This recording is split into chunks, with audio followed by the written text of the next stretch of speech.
Real హీరోని పరిచయం చేస్తాం మీకు. ఏంటని ఆశ్చర్యపోతున్నారా? ఎప్పుడైతే అమరావతికి చట్టబద్ధత అనే అంశంపై మరి పార్లమెంట్లో ఒక శాసనం చేయడం కూటమి ప్రభుత్వం వచ్చిన తర్వాత, ఈ నేపథ్యంలో అసలు దీనికి సంబంధించి శాసనం చేస్తే మరి ప్రతిపక్ష నేత జగన్మోహన్ రెడ్డి గారు మీరు చేస్తే తీర్మానం నేను చేయలేనా అని చెప్పని అనడంతో, అసలు ఈయన అధికారంలో ఉన్నప్పుడు 3 రాజధానుల అంశం ఎందుకని అవ్వలేదు అన్న అంశం అది కూడా ఆటోమేటిక్గా చర్చకు వచ్చింది. కానీ వైసీపీ హయాంలో అసెంబ్లీలో తీర్మానం చేశారు 3 రాజధానుల అంశానికి సంబంధించి. కానీ శాసనమండలికి వచ్చేసరికల్లా అలా వైసీపీకి బలం ఉంది అక్కడ. కానీ శాసనమండలిలో మాత్రం అది ఆమోదం అవ్వలేదు. అంటే ఆమోదించమన్నారు లేదా తిరస్కరించమన్నారు వైసీపీ సంబంధించిన మంత్రులు కానీ ఎమ్మెల్సీలు కానీ ఆ రోజున శాసనమండలిలో. కానీ ఆ రోజున శాసనమండలిలో ఉంది ఎవరనుకున్నారు? షరీఫ్ గారు. ఈయన మహమ్మద్ అహ్మద్ షరీఫ్ గారు. ఈయన రియల్ హీరో. ఆ రోజున ఆమోదించలేదు, తిరస్కరించలేదు. ఈయన సెలెక్ట్ కమిటీకి పంపించేయడం జరిగింది.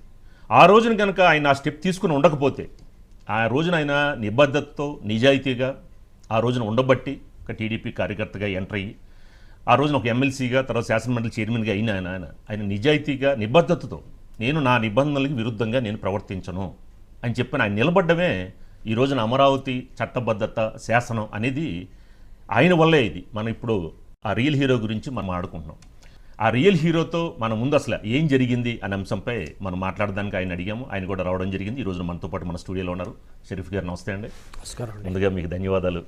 ఆంధ్రప్రదేశ్ శాసనం అవడానికి ముఖ్య కారకుల్లో మీరు ఒకరు. చాలా సంతోషం షరీఫ్ గారు స్టూడియోకి వచ్చినందుకు. ఏంటి సార్, ఆ రోజున శాసనసభలో అయిపోయింది, శాసన మండలికి వచ్చింది, బిల్లు అయిపోతుంది అనుకున్నారు. కానీ మీరు నిజాయితీగా నిలబడి నిబంధనలకు విరుద్ధంగా నేను ప్రవర్తించను అని చెప్పడం ఏంటి? అసలు ఆ రోజున ఏం జరిగింది? మీరు ఆ రోజున మీ పరిస్థితి ఎలా ఉంది? అంటే ఎక్కడైతే ప్రజాస్వామ్యంలో ఏదైనా బిల్లు కావాలంటే మెజారిటీ సభ్యుల సపోర్ట్ ఉండాలి, మద్దతు ఉండాలి. శాసనసభలో వాళ్ళకి 151 మంది ఎమ్మెల్యేలు ఉన్నారు. కాబట్టి అక్కడ 151 మంది ఎమ్మెల్యేలు అందరూ కలిసి ఏకగ్రీవంగా, అంటే 151 మంది సపోర్ట్ తోటి బిల్లుని ప్రతిపాదించారు. ఈ బిల్లుని ప్రతిపాదించి 3 రాజధానుల బిల్లుని తీసుకొచ్చి మండలిలో కూడా అది ఆమోదింపబడాలి. అవును. ఇక్కడ మండలిలోకి వచ్చిన తర్వాత మండలిలో పరిస్థితి అధికార పార్టీకి అనుకూలంగా లేదు. ఆనాడు 58 మంది శాసనమండలి సభ్యుల్లో 8వ 9వ ఖాళీలు ఉన్నాయి. 9 మంది మరి వైఎస్ఆర్సీపీ శాసనమండలి సభ్యులు ఉన్నారు. మిగతా సుమారుగా నాతో కలుపుకొని 30 మంది శాసనమండలి సభ్యులు ఉన్నారు టీడీపీకి. 5 వామపక్ష వాళ్ళు ఉన్నారు, 2 బీజేపీ వాళ్ళు ఉన్నారు. ఆ బిల్లు వచ్చిన తర్వాత బిల్లుని మీరు ఆమోదించండి, లేదు మీరు ఆమోదించకపోతే తిరస్కరించండి అని అడిగారు. సరే, నా అంతటా నేను చేసేది కాదు అది.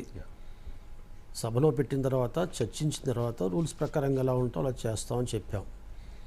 ఈ లోపల యనమల రామకృష్ణుడు గారు ఒక నోటీస్ ఇచ్చారు. శాసనమండలిలో ఒక ప్రత్యేకమైన రూల్ ఉంది, రూల్ 74 75 ఉందని. ఆ రూల్ ప్రకారంగా చర్చించాలి, చర్చ జరగాలని నోటీస్ ఇచ్చారు. అధికార పార్టీలో ఉన్న మంత్రులందరూ వచ్చి ఆ రూల్ సంబంధం లేదు, అది బైండ్ ఓవర్ కాదు ప్రభుత్వానికి, అది ఎందుకు రూల్ పెట్టారు మాకు తెలియదు, అయినా దాన్ని మీరు చర్చించకూడదని చెప్పి దాని మీద వ్యతిరేకించారు. దాని మీద చాలా గలాట జరిగినా కూడా మరి 29 మంది శాసనమండలి సభ్యులు ఉన్నప్పుడు వాళ్ళు నోటీస్ ఇచ్చినప్పుడు దాన్ని ఆమోదించాలి కదా అని చెప్పి నేను దాన్ని అనుమతించాను. ఓకే. అనుమతిస్తే దాని మీద కూడా వాళ్ళు రాద్ధాంతం చేశారు. ఎలా చేస్తారు, మీరు చేయటం లేదని సభ నిర్వహించకుండా చేశారు. సరే, చేయకపోండి అని చెప్పి నేను ఛాంబర్లో వచ్చి కూర్చున్నా. చాలా గలాట జరిగింది. ఆఖరికి ఏమన్నారంటే, సరే మీరు చర్చించండి 74 దాని మీద, రూల్ 74 మీద. దాని వెంటనే మీరు బిల్లు మీద చర్చ తీసుకొని ఇమీడియట్గా నిర్ణయం తీసుకోవాలన్నారు. సరే, దాని మీద ఒప్పుకున్నాను. రూల్ 74 మీద చర్చ జరిగిన తర్వాత యనమల రామకృష్ణుడు గారు లీడర్ ఆఫ్ అపోజిషన్ ఉన్నారు. ఆయనేమో దీని మీద ఓటింగ్ జరగాలన్నారు. ఓకే. ఆ రోజున ఓటింగ్ జరిగింది. ఇందాక మీకు చెప్పినట్టుగా 29 మందిలో 2 మాత్రమే కొద్దిగా పక్క తప్పుకున్నారు. 27 మంది 74 రూల్ని సమర్థిస్తూ, ఆ 74 రూల్ ఏంటి, ఏదైతే తీర్మానం 3 రాజధానుల మీద అసెంబ్లీ చేసిందో ఆ తీర్మానాన్ని మేము డిజోన్ చేస్తున్నాం, ఓకే. దీన్ని మేము పరిగణనలు తీసుకోవటం లేదు అనేది దాని సారాంశం. 27 మంది అనుకూలంగా వేశారు, 9 మంది వ్యతిరేకంగా వేశారు ఓకే. వైఎస్ఆర్సీపీ వాళ్ళు, ఓకే. ప్లస్ 2 11 మంది. ఆ తర్వాత 5 వామపక్షాల వాళ్ళు కానీ 2 బీజేపీ వాళ్ళు తటస్థంగా ఉండిపోయారు. ఓకే. ఆ రకంగా చూసుకుంటే రూల్ 74 ప్రకారంగా ఏదైతే డిజోన్ చేసుకునే అవకాశం ఉందో సభకి, ఆ డిజోన్ చేసి ఆ తీర్మానం ఆమోదింపబడింది. ఓకే. ఆ తర్వాత దీన్ని బిల్లుని చర్చకు తీసుకొచ్చాం. ఓకే. తీసుకొచ్చిన తర్వాత అప్పుడు మళ్ళీ తెలుగుదేశం పార్టీ మెజారిటీ సభ్యులను తెలుగుదేశం పార్టీ వాళ్ళు దీన్ని సెలెక్ట్ కమిటీకి పంపించాలని నోటీస్ ఇచ్చారు. ఆ నోటీసు అరగంట లేటుగా ఇచ్చారు, 12కి ఇవ్వాలి, ఓకే. 12:30 ఆ టైంలో ఇచ్చారు. దాని మీద కూడా అసలు నోటీస్ ఇవ్వలేదు, మీరు ఎలా తీసుకుంటారు, ఇప్పుడు ఇస్తున్నారు అని 3ంటికి 4ంటికి 12:30కి ఇచ్చారు. నేను దాన్ని ఎండార్స్ చేసి మా అధికారులకు ఇచ్చాం. అధికారులకు ఇచ్చిన తర్వాత లేదు వాళ్ళు ఇవ్వలేదు, అది పరిగణలో తీసుకోవడం లేదు, టైం ల్యాప్స్ అయిపోయింది, 3-4ంటికి ఇచ్చారని చెప్పి ఏదో రకంగా అవరోధాలు కల్పించారు. సరే నేను చెప్పాను, ఆ నోటీస్ ఇచ్చారు, నేను తీసుకున్నాను, మా అధికారులకు ఇచ్చాను, అది రికార్డెడ్గా ఉందని చెప్పాం. కానీ ఆ నోటీస్ కూడా మిస్ప్లేస్ చేశారు.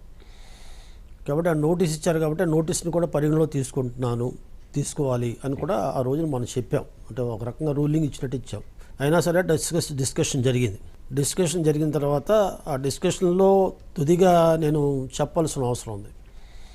ఏదైతే 27 మంది సభ్యులు ఉన్న ప్రతిపక్ష పార్టీ ఏదైతే నోటీస్ ఇచ్చిందో సెలెక్ట్ కమిటీకి పంపించాలని, దాన్ని నా అధికారాల పరిధిలో పెట్టుకొని దాన్ని నేను పరిగణలో తీసుకుని సెలెక్ట్ కమిటీకి పంపిస్తున్నాను అన్న. తర్వాత కార్యక్రమాన్ని నేను చేయాలి, అప్పుడు కూడా ఓటింగ్ చేయాలి. అంతే గలాట మొదలెట్టారు. ఎంతమంది అండి ఆ రోజున అసలు మీ మీదకి రావడం, కుర్చీలు ఎక్కేయడం, మీ మీద అటాక్ చేయడం? అవును, 9 సభ్యులు ఉన్నారు. అందులో కూడా ఒక రూల్ ఉంది, అసలు సభ్యులు కాని వాళ్ళు బయటకు పంపించి తలుపులేసి కూడా చేయాలి. మరి మీరు చెప్పిన వినలేదా? నేను ఎందుకు ప్రజాస్వామ్యతంగా చేద్దాం, అధికార పార్టీ కదా, మంత్రులు కూర్చొని అన్నాం. అదే రకం పైన గ్యాలరీలో చంద్రబాబు నాయుడు గారు కూర్చున్నారు. అప్పుడు కూడా నా దగ్గరకు వచ్చి సిఎస్ వచ్చి పైన గ్యాలరీ అంతా ఖాళీ చేయమంటున్నారండి స్పీకర్ గారు అన్నారు. స్పీకర్ గారి గ్యాలరీ స్పీకర్ గారిది, చైర్మన్ గ్యాలరీ నా పరిధిలో ఉంటుంది. నిన్న మొన్న వైఎస్ఆర్సీపీ వాళ్ళందరూ కూర్చున్నారు, 2-3 రోజుల నుంచి వాళ్ళు కూర్చుంటున్నారు. ఈరోజు చంద్రబాబు నాయుడు గారు కూర్చుంటే అభ్యంతరం వచ్చింది, 2 రోజుల నుంచి అది లేని అభ్యంతరం ఇప్పుడు ఎందుకు వచ్చింది, అయినా నా పరిధిలో ఉంది కాబట్టి ఎవరిని కూడా డిస్టర్బ్ చేయకండి కూర్చోండి అన్నా. అంటే చంద్రబాబు నాయుడు గారు కూర్చున్నారు, దాంతోపాటు ఎమ్మెల్యేలందరూ కూడా అక్కడ కూర్చున్నారు, వైఎస్ఆర్సీపీకి చెందిన ఎమ్మెల్యేలు. అది మనం నాకున్న అధికారాల మేరకు ఆ నోటీసును పరిగణలో తీసుకోవటం, దీన్ని నేను సెలెక్ట్ కమిటీకి పంపిస్తున్నా అని చెప్పి అనేటప్పటికీ మంత్రులందరూ ఆ ఎమ్మెల్సీలందరూ నా పైకి వచ్చారు, బెంచీలు ఎక్కారు, బల్లలు ఎక్కారు, నా చుట్టూ కాగితాలు కూడా చించేసి మీ మీద తీసేశారు, ఏకవచనంతో మాట్లాడటం, తర్వాత అనరాని మాట్లాడారు. షరీఫ్ గారు, అంటే మీరు శాసనమండలికి ఈ బిల్లు వస్తుంది, 3 రాజధానుల అంశం బిల్లు వచ్చినప్పుడు అసలు మీరు ఆఫీస్లోంచి శాసనమండలి మీ చైర్లోకి వచ్చే ముందు ఏంటి అప్పుడు మీ మానసిక పరిస్థితి ఎలా ఉంది? మనం ఏంటి ఈ బిల్లుని మీకు పైనుంచి ఆదేశాలు కానీ ఏమైనా కానీ దీన్ని అసలు ఎలా ఫేస్ చేయాలి, దీనికి ఎలాగని మీ మైండ్ సెట్ అప్పుడు ఎలా ఉంది మీ పరిస్థితి? ఆ రోజు ఏదైతే రూల్ 74 డిస్కస్ చేసి మరుసటి రోజు ఆఫీస్కి వచ్చానో ఆ రోజు నుంచి అసలు నా ఛాంబర్ ఖాళీ లేదు, ఫుల్. మొత్తం వైఎస్ఆర్సీపీ పెద్ద నాయకులందరూ వచ్చి కూర్చోవటం, ఎమ్మెల్యేలు వచ్చి కూర్చోవటం, ఒత్తిడి తీసుకురావడం, మంత్రులతో వచ్చి కూర్చోవటం, ఒంటరిగా మాట్లాడటం, కలెక్టివ్గా మాట్లాడటం, ప్రెషర్ చేయటం. మీకు ఎందుకు వచ్చిందండి, మీకేముంది, రెంట్లో ఏదో ఒకటి చేయండి, మీరు చేస్తే ఆమోదించండి.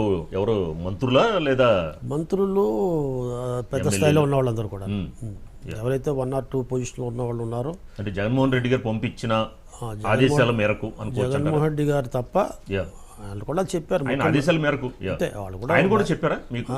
ఆయన ఫోన్ చేయలేదు, ఆయన చెప్పలేదు, కానీ వాళ్ళు చెప్పేటట్టు ముఖ్యమంత్రి గారి ఉద్దేశం ఇది, ఈ రకంగా చేయమన్నారు, ఆయన మాటకు చెప్పమన్నారని కూడా చెప్పారు.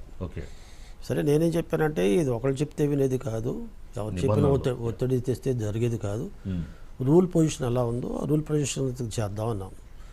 లేదు మీకు అది చేస్తాం, ఇది చేస్తాం, అది చేస్తాం అని చెప్పారు. టీడీపీ నుంచి ఏమైనా అధిష్టానం నుంచి ఏమైనా ఆదేశాలు వచ్చాయా? మీరు అంటే ఎక్కడ బెండ్ అవ్వద్దు అనేది ఏమైనా ఆదేశాలు వచ్చాయి? అంటే అక్కడ అచ్చెన్నాయుడు గారు ఆయన సత్యప్రసాద్ అనగానే సత్యప్రసాద్. యా యా యా ఎప్పుడైతే మాటికి వచ్చి 20 మంది 25 మంది 30 మంది గుమిగూడిపోయి ఛాంబర్లో కూర్చొని ఒత్తిడి చేస్తున్న సమయంలో వాళ్ళు కూడా వచ్చారు. టీడీపీ ఎమ్మెల్సీలు కూడా ఆల్రెడీ అక్కడికి ఇద్దరే వచ్చేవాళ్ళు, ఇద్దరు ఎక్కువ వచ్చేవారు కాదు. ఇద్దరు వచ్చి ఏమండి మేము 27 మంది నోటీస్ ఇచ్చాం, మా వాళ్ళు ఎమ్మెల్సీలు నోటీస్ ఇచ్చారు, దాన్ని తగ్గట్టుగా మీరు నోటీస్ని పరిగణన తీసుకుని దాని ప్రకారంగా చేయాలని చెప్పేవాళ్ళు. యా ఒక రిక్వెస్ట్ చేసుకుని వెళ్ళిపోయేవారు. వీళ్ళు ఎప్పుడు వచ్చినా మళ్ళీ ప్రెషర్ చేసేవారు వాళ్ళు కలిసిన తర్వాత. ఎర్రం నాయుడు గారు అనగానే సత్యప్రసాద్ గారు వచ్చినప్పుడు వీళ్ళు కూడా మళ్ళీ ప్రెషర్ చేసి అలా కాదు మీరు వినపోతే బాగుండదు అన్నట్టుగా మాట్లాడేవారు. ఆ రకంగా 7-8 చెప్పింది వినకపోతే బాగుండదు అంటే ఒక విధంగా వార్నింగ్ లాంటిదే అంతే. ఆ, తర్వాత ఈ రకమైన ఒత్తిడి ఉంటుందని నాకు తెలుసు. అయితే నాకేంటంటే నాకు 5 పూటలు నమాజ్ చేయటం అలవాటు. సరే అంతమంది జనం ఉన్నా అక్కడే నమాజ్ చేసేవాడిని. Very good. చేసి అదే నమాజ్ చేయటం, అల్లాని ప్రార్థించటం, ఆ రకంగా మానసిక ధైర్యం యా సరైన నిర్ణయం తీసుకునే సంకల్పం ఇవ్వాలని ప్రార్థించేవాడిని. ఆ రకంగా వాళ్ళు ఎన్ని ఒత్తిడి తీసుకొచ్చినా ఏం చెప్పినా సరే నేను రూల్ ప్రకారం చేస్తానండి, మీరు నా మీద ఒత్తిడి తీసుకురావద్దు, ఏ రకమైనది కూడా నేను ఆశించేవాడిని కాదు, మీరు అటువంటి ప్రలోభాలు పెట్టొద్దండి, అసలు ఇస్లాంలో అటువంటిది లేదు, అయినా నేను అటువంటి వాడిని కాదు, నా జీవితంలో ఎప్పుడు కూడా అటు చేయలేదు. ఎవరైనా మీకు ఆఫర్ ఇచ్చింది ఎవరు? చాలామంది ఇచ్చారు. అంటే మీకు ఎన్ని కోట్ల ఆఫర్ ఇచ్చారు? మీ కుటుంబానికి ఒక భరోసా, ఒక మీ అబ్బాయికి సంబంధించి కానీ డబ్బుల ప్రకారంగా చూపెట్టారు. కొన్ని కోట్ల రూపాయలు ఆఫర్ ఇచ్చి ఉంటారేమో. అవును, ఎందుకంటే ఇది నాకే కాదు ఎమ్మెల్సీలకు కూడా ఆఫర్ ఇచ్చారు. 27 మంది ఈరోజు టీడీపీ ఎమ్మెల్సీలకు కూడా ఆఫర్ ఇచ్చారు. ఈరోజు తెర మీద నేను కనపడినది నేను, కానీ తెర వెనకాల ఉండి గట్టిగా ధైర్యంగా కట్టడిగా ఉన్నవాళ్ళు వాళ్ళు. యనమల రామకృష్ణ గారి నేతృత్వంలో, నారా లోకేష్ గారి సాన్నిధ్యంలో మొత్తం 27 మంది ఎక్కడ కూడా చెదరలేదు, బెదరలేదు, ఎవరికి కూడా లొంగలేదు. వాళ్ళు కూడా ఆఫర్ ఇచ్చారు. వాళ్ళు లొంగలేదు కాబట్టి 27 మందిని మనం లొంగటం కష్టంగా ఉంది. 27 మందిని కూడా కొనేయాలని చూశారు మీతో పాటు. వాళ్ళు చెప్పడం నాకు మా దగ్గర కూడా ఇచ్చారండి, మమ్మల్ని కూడా ఆఫర్ ఇచ్చారండి అని చెప్పారు వాళ్ళు.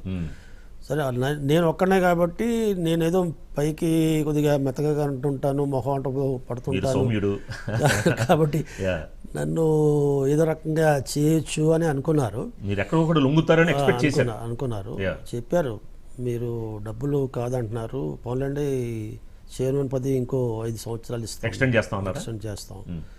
వేరే ఆఫర్స్ కూడా ఇచ్చారు. వాళ్ళ ప్రపోజల్స్ ఇచ్చారు. ఏదైనా అవినీతి అవుతుంది, డబ్బు పరంగా కానీ, వస్తు పరంగా కానీ, పదవి పరంగా కానీ అవినీతి అవుతుంది, దాన్ని ఒప్పుకునే పరిస్థితి లేదండి.